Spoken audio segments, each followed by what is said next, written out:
وين على رام الله، وما في أجمل من مدينة رام الله. تعالوا مع بعض خلينا نعمل جولة في رام الله القديمة. عم الله بتحتى، وجزيل الشكوى للأخ بشارة اللي قدم لنا شرح ونبذة بسيطة عن المدينة وتاريخ المدينة. أخ بشارة هو من أهل رام الله القديمة، يعني بيعرف أكثر عن رام الله القديمة مني أنا، يعني أنا عتيق. هذا أول شيء الشارع اسمه شارع الشفرة. الشفرة هي واحدة من السبع حمايل الأصلية تبعون أهل رام الله اللي اجوا حداد، اللي اصل الحدادين. حدادين اولاد من واحد من اولاد راشد الحدادين اسمه شقير. فهاي رام الله القديمه كلها كانت هي الاصل. هون جنبنا كان في حاره دار شريس ودار ابراهيم لورا شوي اللي هم كمان حمولتين، ولكن قريبه على كل شيء. في هون الجامع، بتخيل التوسعه تبعته صارت بال2000، بس الجامع الاول بدا بالستينات. كان اول شيخ اسمه ابو جلال. لا اتس اوكي. وجنبه في كنيسه الروم. بعدين في شارع السهل. شارع السهل لانه كله تحته في سيول وفي عيون مي.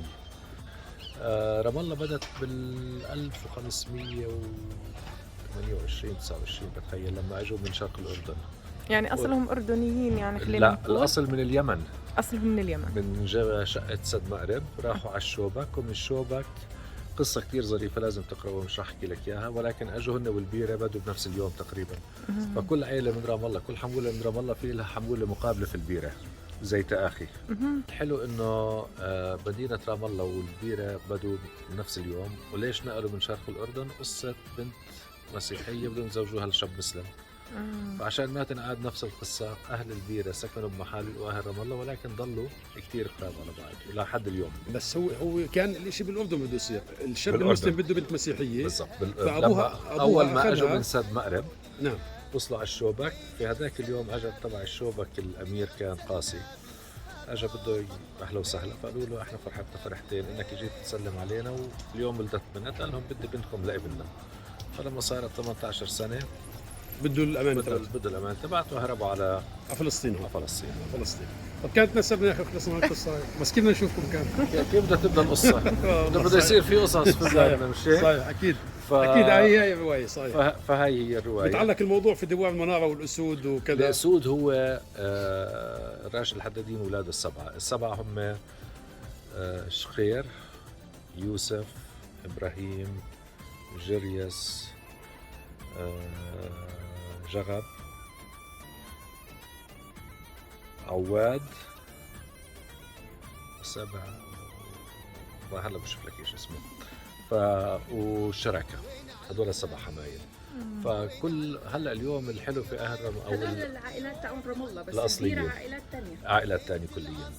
وكل عائله لها الاسد تبعها. هم 5 اولاد وحفيدين. اذا بتشوف الاسود الصغار.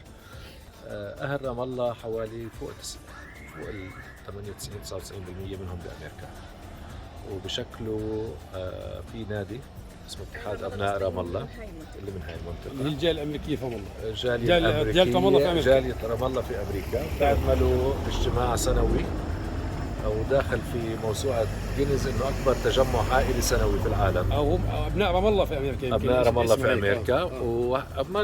اذا بتطلع هون هي موقعهم موجودين هون. بشهر 7 بال 2024 رايحين يكونوا في رام الله المؤتمر السنوي ان شاء الله. واحد فيهم يتأهل. فلا تروح فيهم شو جايين على بيوتهم يا شباب. انا ما غلطتش بالاسم. بشارة صح؟ بشارة دباح. انا امي رام الله ابوي قدسي. اهلا وسهلا فيك.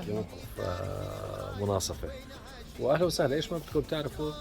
طبعا في لقدام شوي اذا باخر الشارع في مدرسة عزيز شاهين. وعزيز شاهين واحد من الاثرياء تبعون البلد، اللي هو تبرع في المستشفى، تبرع بالإطفائية، تبرع في المدرسة، وعنده أعمال خيرية سنوية بتدفع لكل المؤسسات الخيرية بغض النظر عن انتماءاتها. تمام وتوجهاتها. وبعلم طلاب كتير في أمريكا وحتى في جامعة بير زيت. في له عمارتين بنايتين في جامعة بير زيت. واحد باسمه لا توفى. هو توفى لما كان عمره 101 على فكرة. رحمه الله. عملوا له احتفال 100 سنة في البلدية. عاش. لا رام الله تاريخها حلو، ورام الله جوها حلو.